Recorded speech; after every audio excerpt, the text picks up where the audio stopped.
अस्सलाम वालेकुम स्टूडेंट्स। आज हमने स्टडी करना है टॉपिक सॉल्युबिलिटी।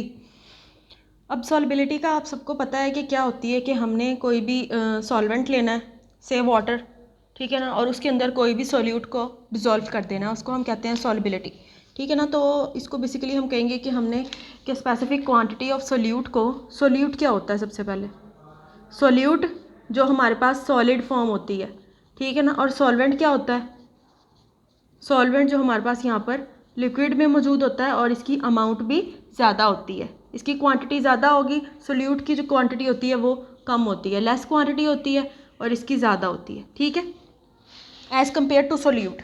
सॉल्वेंट अगर हम कंपैरिजन करें इन दोनों का आपस में देन, ठीक है ना, तो बेसिकली जो हमने क्या करना है कि सॉलिड कोई भी सब्सटेंस लिया है और उसको इस लिक्विड के अंदर डिज़ोल्व कर देना, तो उसको हम क्या कहते हैं, सॉल्युबिलिटी कहते हैं।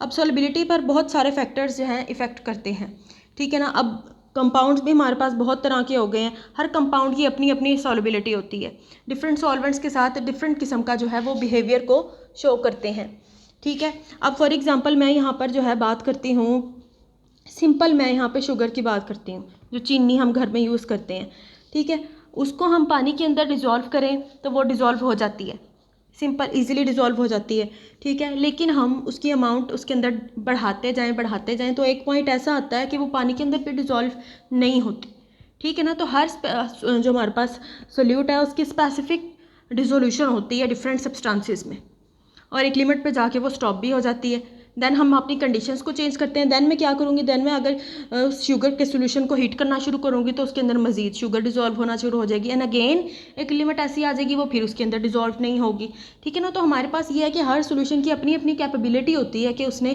किस सॉल्वेंट में किस हद तक जो है डिज़ोल्व होना है, ठीक है। अब यहाँ पर मैं बात करूँगी पोलर और नॉन पोलर सॉल्वेंट्स के बारे में। पोलर जो है हमारे पास जो सॉल्वेंट्स होंगे उनके अंदर किस तरह से सोल्यूट जो है डिज़ोल्व होंगे और नॉन पोलर में किस तरह से होंगे। यहाँ पर हम एक जो है रूल फॉलो करते हैं लाइक डिज़ोल्व लाइक का, लाइक डिज़ोल्व लाइक। इसका मतलब होता है कि हमारे पास अगर कोई सब्सटेंस पोलर है तो उसने क्या करना है, पोलर सॉल्वेंट्स में ही डिज़ोल्व होना है। इसी तरह से अगर कोई सब्सटेंस नॉन पोलर है तो उसने नॉन पोलर में डिज़ोल्व होना है। तो ये सिंपल सा रूल है, इसको फॉलो करते हैं केमिस्ट्री में कि हमारे पास जो पोलर हैं वो सिर्फ पोलर के अंदर ही डिज़ोल्व होंगे, ठीक है ना। नॉन पोलर में उनकी सॉल्युबिलिटी नहीं होगी, सॉल्युबिलिटी अगर होगी तो बहुत ही मिनिमम लेवल पे होगी, मोस्टली होते ही नहीं है सॉल्युबल, ठीक है। अब फॉर एग्जांपल पोलर के यहाँ पर मैं एग्जांपल लेती हूँ तो मैं यहाँ पर HCl लेती हूँ। सिंपल पोलर कंपाउंड्स वो होते हैं जिनके ऊपर यहाँ पे हाइड्रोजन पे पार्शियल पॉजिटिव और इधर नेगेटिव चार्ज होगा, तो अट्रैक्शन की वजह से बेसिकली इनके अंदर जो बॉन्ड फोर्सेस होती हैं वो स्ट्रॉन्ग होती हैं। सो पोलर, अब ये पोलर मॉलिक्यूल है हमारे पास, तो इसने क्या करना है, अगर मैं इसको वाटर के अंदर डिज़ोल्व करूँ तो इसने ईजिली डिज़ोल्व हो जाना, क्योंकि वाटर भी पोलर है, हाइड्रोजन पे पॉजिटिव चार्ज होता है, ऑक्सीजन में नेगेटिव चार्ज होता है, ठीक है ना। सो ये एक दूसरे के जब HCl को वाटर में डिज़ोल्व करें तो वो इजीली डिज़ोल्व हो सकता है, क्योंकि ये भी पोलर है ये भी पोलर है। इसी तरह से अगर मैं यहाँ पर ऑयल है, जो ऑयल्स होते हैं वो ऑयल्स और ग्रीसेस जो होती हैं वो नॉन पोलर होती हैं। ऑयल को अगर मैं वाटर के अंदर डिज़ोल्व करूँ तो वो डिज़ोल्व नहीं होगा, ठीक है ना। इसी तरह से ऑयल को अगर मैं किसी ऑयली सोल्यूशन में ही डिज़ोल्व करूँगी तो वो इजीली डिज़ोल्व उसके अंदर हो जाएगा। सो बेसिकली ये है कि हमारे पास जो पोलर सब्सटेंसेस हैं सिर्फ पोलर में डिज़ोल्व होंगे, नॉन पोलर सिर्फ नॉन पोलर के अंदर डिज़ोल्व होंगे। उसके बाद मैं यहाँ नेक्स्ट बात करूँगी जो है मोस्टली जो नॉन पोलर होते हैं ना, नॉन पोलर में हमारे पास आयनिक कोवलेंट जो है कंपाउंड्स आ जाते हैं। कोवलेंट कंपाउंड सच एज, यहाँ पर मैं बेंजीन की बात करूँ C6H6, this is non polar, तो इसने क्या करना है, नॉन पोलर में ही डिज़ोल्व होना है। सो कोवलेंट बॉन्ड के यहाँ पर जो है बहुत सारे कंपाउंड जो कि हैं नॉन पोलर में आ जाते हैं। इसके बाद हम नेक्स्ट बात करेंगे आयनिक कंपाउंड्स के बारे में कि आयनिक कंपाउंड्स किस तरह की जो है सॉल्युबिलिटी को शो करेंगे। आयनिक कंपाउंड्स, ठीक है। आयनिक कंपाउंड्स में अब हमारे पास ये होता है कि यहाँ पर जो है लैटिस एनर्जी होती है, लैटिस क्रिस्टल्स बनी होती हैं आयंस की, ठीक है ना, आयनिक क्रिस्टल्स होती हैं और उन क्रिस्टल्स के अंदर हमारे पास स्पेसिफिक किस्म की लैटिस एनर्जी होती है। अब सिंपल सी बात है कि आयनिक कंपाउंड्स हैं, उन्होंने सिंपल आयंस बनाने हैं, Na पॉजिटिव और Cl negative. In the case of sodium chloride positive और नेगेटिव आयंस की आपस में अट्रैक्शन भी ज़्यादा होती है और इसलिए हमारे पास जो आयनिक बॉन्ड होता है वो स्ट्रॉन्गर बॉन्ड होता है, ठीक है।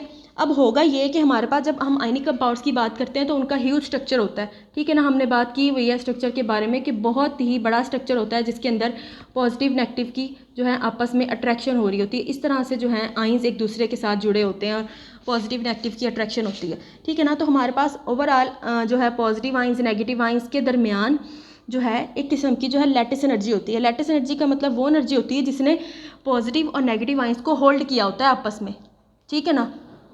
अब जितनी ज़्यादा लैटिस एनर्जी होगी उसको तोड़ने के लिए, इस एनर्जी को तोड़ने के लिए हमें उतनी ही ज़्यादा एनर्जी रिक्वायर्ड होगी। सो बेसिकली जो कंपाउंड जिनकी लैटिस एनर्जी ज़्यादा होती है उनकी सोलिबिलिटी कम होती है। क्यों? क्योंकि लैटिस एनर्जी ज़्यादा होने की वजह से हमें बहुत ज़्यादा अमाउंट में उसको बेसिकली उसके बॉन्ड्स को, उसके आयंस को तोड़ने के लिए हमें एनर्जी भी ज़्यादा चाहिए होती है। सो मोस्टली ऐसे होता है कि जो कंपाउंड जिनकी लैटिस एनर्जी ज़्यादा होती है उनकी जो सोलिबिलिटी होती है वो क्या होती है, लेस होती है। अब जिनकी जो है लैटिस एनर्जी कम होगी उनकी सॉल्युबिलिटी भी ज़्यादा होगी, सिंपल सी बात है। अब ये नहीं होता कि आयनिक कंपाउंड डिज़ोल्व ही नहीं होते वाटर में, डिज़ोल्व होते हैं, लेकिन उसकी उनकी जो डिसोल्यूशन की जो एबिलिटी होती है वो डिपेंड करती है लैटिस एनर्जी पे कि लैटिस एनर्जी कम है या ज़्यादा है, ठीक है ना। ज़्यादा लैटिस एनर्जी होगी तो डिसोल्यूशन कम होगी, अगर लैटिस एनर्जी कम होगी तो उनकी सॉल्युबिलिटी भी ज़्यादा होगी, ठीक है ना। अब हम नेक्स्ट बात करेंगे फैक्टर्स के बारे में कि कौन कौन सा फैक्टर्स जो हैं इफ़ेक्ट करते हैं सॉल्युबिलिटी के ऊपर। सबसे पहले हम यहाँ पर बात करेंगे प्रेशर की, ठीक है ना। अब प्रेशर का जब हम सॉल्युबिलिटी की बात करते हैं लिक्विड्स के अंदर या फिर हम बात करते हैं सॉलिड्स के अंदर, तो सॉलिड्स के अंदर और लिक्विड्स के अंदर जब सॉल्युबिलिटी हम करवाते हैं तो प्रेशर का कोई ख़ास रोल नहीं होता, ठीक है ना। लेकिन जब हम बात करते हैं गैसेस की तो प्रेशर का इंपॉर्टेंट रोल होता है गैसेस के केस में कि जब हमने गैसेस को सोल्यूबल करवाना हो किसी भी लिक्विड के अंदर तो हमारे पास जो प्रेशर है उसका बहुत ज़्यादा इंपॉर्टेंट रोल होता है। अब हम फॉर एग्जांपल यहाँ पर मैं कार्बन डाइऑक्साइड गैस है उसको मैंने डिज़ोल्व करवाना है किसी भी सोल्यूशन के अंदर, तो सिंपल कंडीशंस में वो जो कार्बन डाइऑक्साइड है वाटर के अंदर डिज़ोल्व नहीं होगी। लेकिन जब हमने एक सिलेंडर लिया, ठीक है ना, ये सिलेंडर है, इसके ऊपर ये यहाँ पर पिस्टन लगा हुआ है और यहाँ पर हमारे पास जो है कोई भी यहाँ पर carbon dioxide for example gas मौजूद है, तो मैंने क्या करना है इस पिस्टन से इसके ऊपर इसके यहाँ पर हमारे पास सॉल्यूशन भी मौजूद होगा, लिक्विड जिसके अंदर हमने गैस को डिज़ोल्व करना है। तो मैंने क्या करना है इस पिस्टन से प्रेशर अप्लाई करना है। जब मैं प्रेशर अप्लाई करूँगी तो देन कार्बन डाइऑक्साइड इस सोल्यूशन के अंदर डिज़ोल्व हो जाएगी, ठीक है ना। सो जब भी हम किसी गैस के ऊपर प्रेशर अप्लाई करते हैं तो हमारे पास वो जो गैस है सॉल्युबिलिटी को शो करती है, ठीक है ना। यहाँ पर भी कार्बन डाइऑक्साइड गैस को जब हम किसी सिलेंडर में बंद करके उसके ऊपर प्रेशर अप्लाई करेंगे तो वो उस सॉल्यूशन के अंदर डिज़ोल्व हो जाएगी, ठीक है ना। सो ओवरऑल गैसेस जो है रिस्पॉन्स शो करती हैं अपॉन इंक्रीजिंग और डिक्रीजिंग प्रेशर और उसका इफेक्ट होता है सॉल्युबिलिटी के ऊपर। जब हम गैस पे प्रेशर अप्लाई करेंगे तभी वो सॉल्युबिलिटी को शो करेगी और अच्छी तरह ज़्यादा सॉल्युबिलिटी को शो करती है, ठीक है ना। यहाँ पर हम एक बात करते हैं हेनरी लॉ की, ठीक है ना, वो भी गैसेस से रिलेटेड है। अब अकॉर्डिंग टू दिस लॉ जब हम गैसेस पे प्रेशर अप्लाई करेंगे तभी वो यहाँ पर जो है सॉल्युबिलिटी को शो करेंगी, ठीक है ना, जब भी हम गैसेस पर प्रेशर अप्लाई करेंगे। तो यहाँ पर हमारे पास जो है हेनरी लॉ की एक इक्वेशन है S is equal to constant K और ये P यहाँ पर प्रेशर को शो कर रहा है और S यहाँ पर जो है सॉल्युबिलिटी को शो कर रहा है, जो कि यहाँ पर जो है अकॉर्डिंग टू हेनरी लॉ कि जब भी हम गैसेस के ऊपर प्रेशर अप्लाई करेंगे तो वो सॉल्युबिलिटी को शो करेंगी, ठीक है ना। अदरवाइज़ अगर हम गैसेस पर प्रेशर अप्लाई नहीं करते तो गैसेस बेसिकली ओवरऑल यहाँ पर सॉल्युबिलिटी को शो नहीं करती होती मोस्टली, ठीक है ना। तो अगर हम इंक्रीजिंग प्रेशर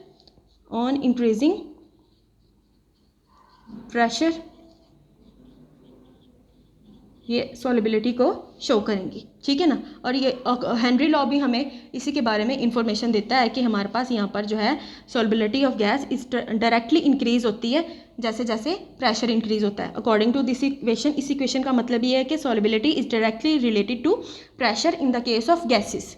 डायरेक्टली रिलेटेड का मतलब है कि एक चीज़ के बढ़ने से दूसरी चीज़ भी बढ़ रही है, ठीक है ना। तो ये होता है डायरेक्ट रिलेशन। नेक्स्ट हम बात करेंगे टेम्परेचर की कि टेम्परेचर का क्या इफ़ेक्ट होगा सॉल्युबिलिटी पर।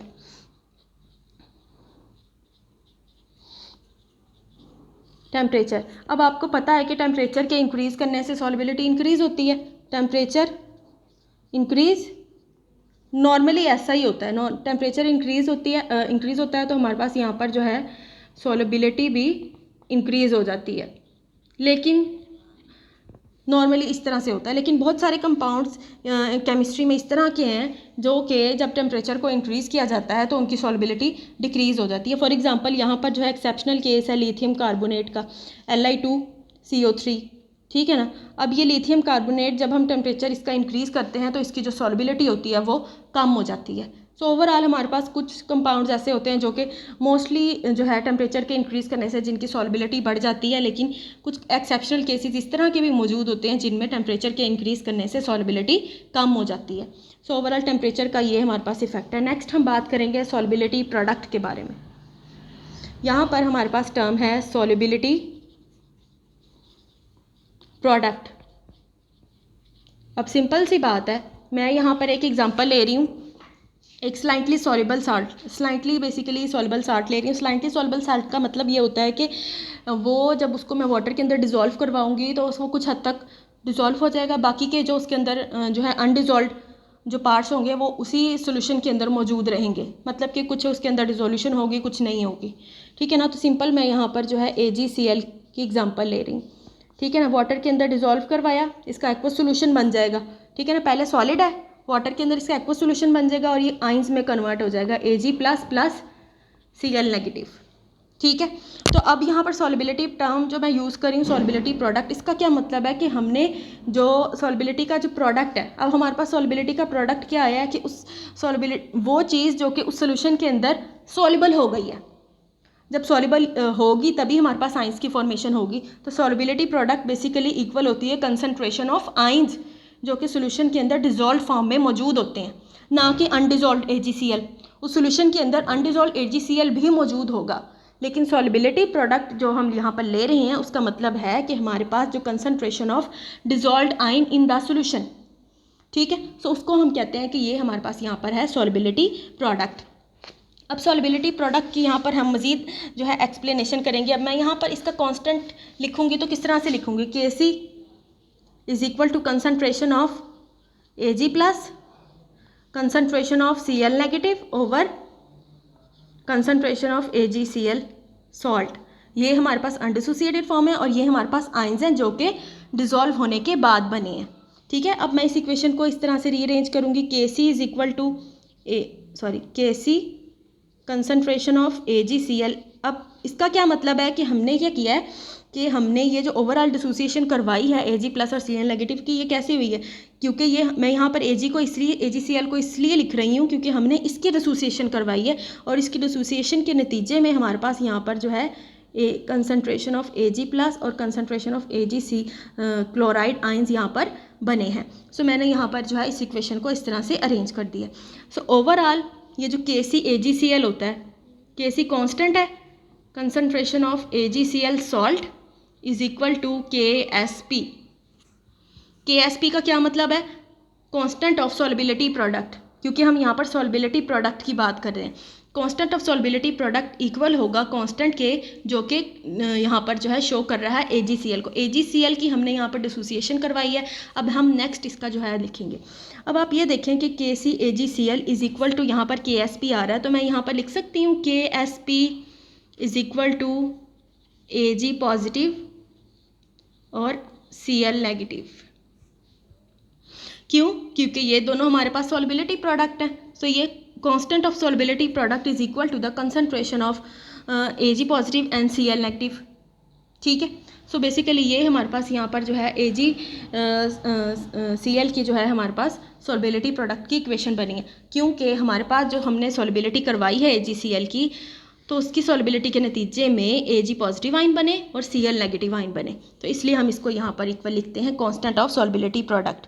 अब ये जो कांस्टेंट ऑफ सॉल्युबिलिटी प्रोडक्ट होता है बेसिकली इक्वल होता है कंसनट्रेशन ऑफ आइंस, इक्वल होता है। देखिए ये कंसनट्रेशन ऑफ आइंस है ना, ये भी हमारे पास आइन है, ये भी हमारे पास आइन है, तो कंसनट्रेशन ऑफ आइन इन द सोल्यूशन, ठीक है ना। AgCl का हमने वाटर के अंदर सोल्यूशन बनाया और हमारे पास ये आइन बन गए। सो Ksp बेसिकली डिपेंड करेगा concentration of Ag positive and the concentration of Cl negative.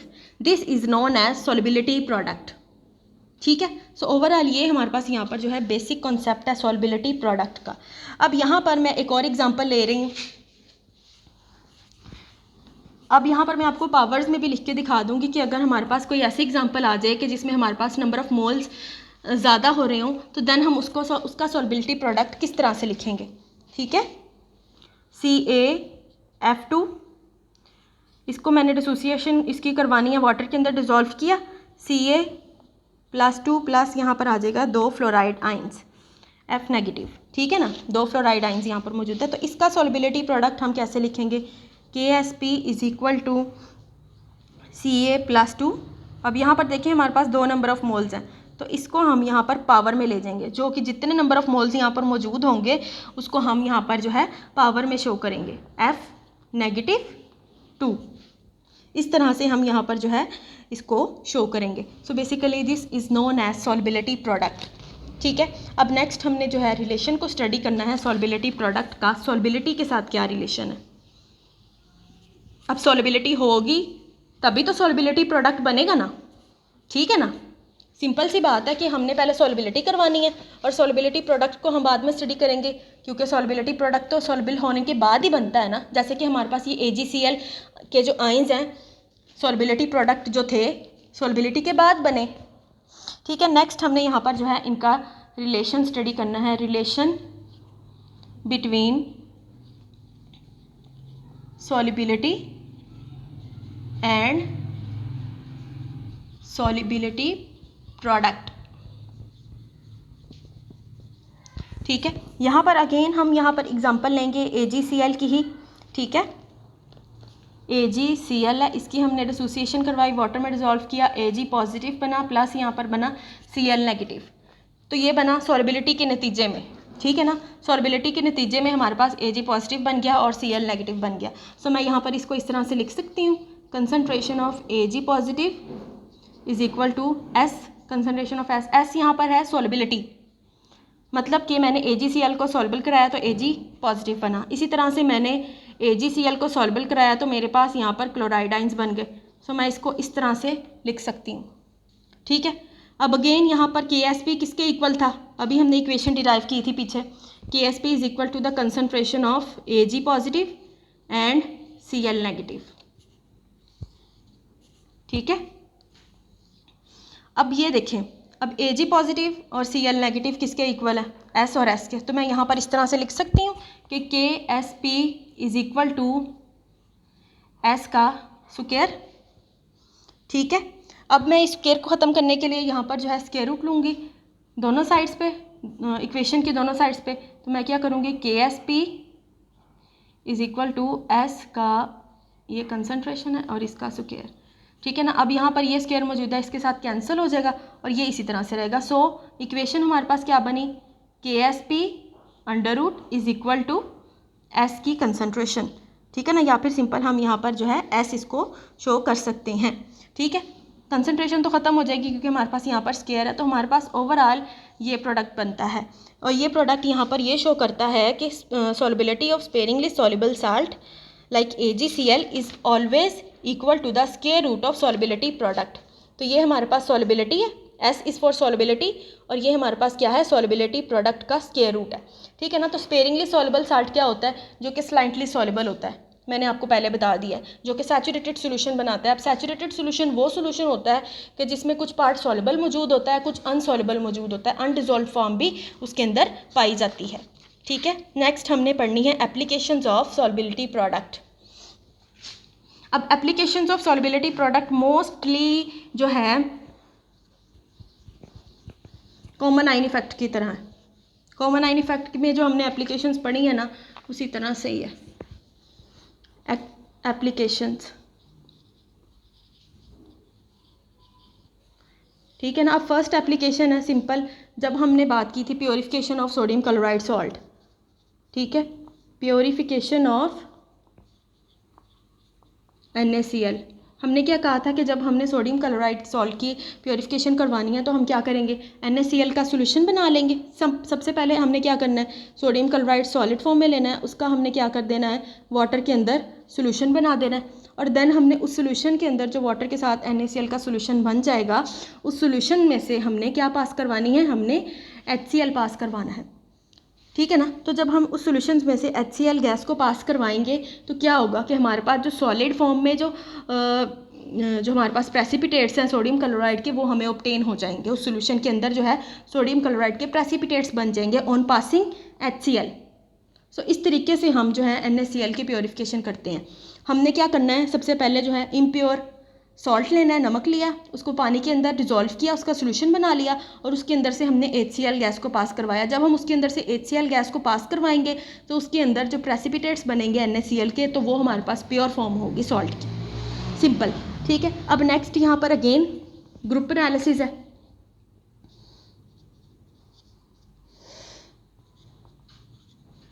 अब ग्रुप एनालिसिस में हम यहाँ पर सबसे पहले ग्रुप 1 की बात करेंगे। ग्रुप 1 के जो बेसिकली रेडिकल्स होंगे वो बेसिकली क्लोराइड्स बनाते हैं।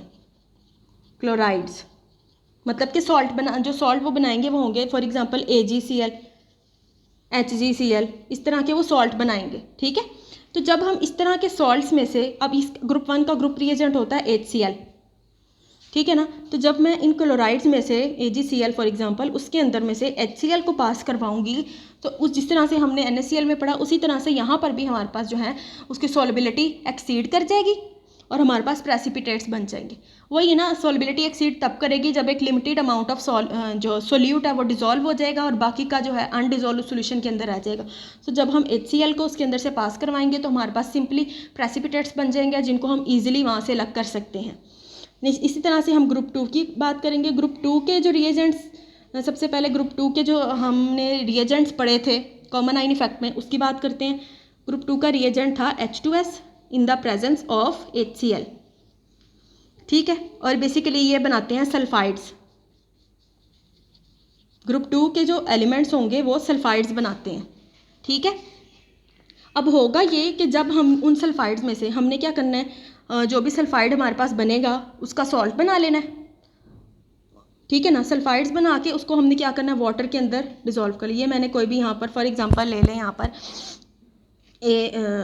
कोई भी आप एलिमेंट ले लें जिसका सल्फाइड हो, ठीक है। उसको मैंने वाटर के अंदर डिज़ोल्व कर लिया, उसका सोल्यूशन बना लिया, ठीक है ना। अब इस सोल्यूशन के अंदर मैंने क्या करना है, मैंने H2S को पास करवाना है in the presence of HCl, मतलब कि मैंने उसको इसके अंदर से पास थ्रू करवाना है। तो यहाँ पर हमारे पास जो है प्रेसिपिटेट्स बन जाएंगे जिनको हम यहाँ से जो है इजीली सेपरेट कर सकते हैं। सो ओवरऑल ये जो प्रेसिपिटेशन बनने का प्रोसेस है ये डिपेंड करता है सॉल्युबिलिटी के ऊपर कि इनका जो सॉल्युबिलिटी प्रोडक्ट है, सॉल्युबिलिटी है वो एक्सीड कर जाती है, ठीक है ना। मतलब कि एक लिमिटेड अमाउंट डिजोल्व होगी, बाकी के जो है प्रेसिपिटेट्स की फॉर्म में सेपरेट हो जाएगा। तो हम उन प्रेसिपिटेट्स को ईजिली वहाँ से सेपरेट कर सकते हैं। सो बेसिकली दिस इज़ द जो है complete detail of solubility and solubility product with its applications.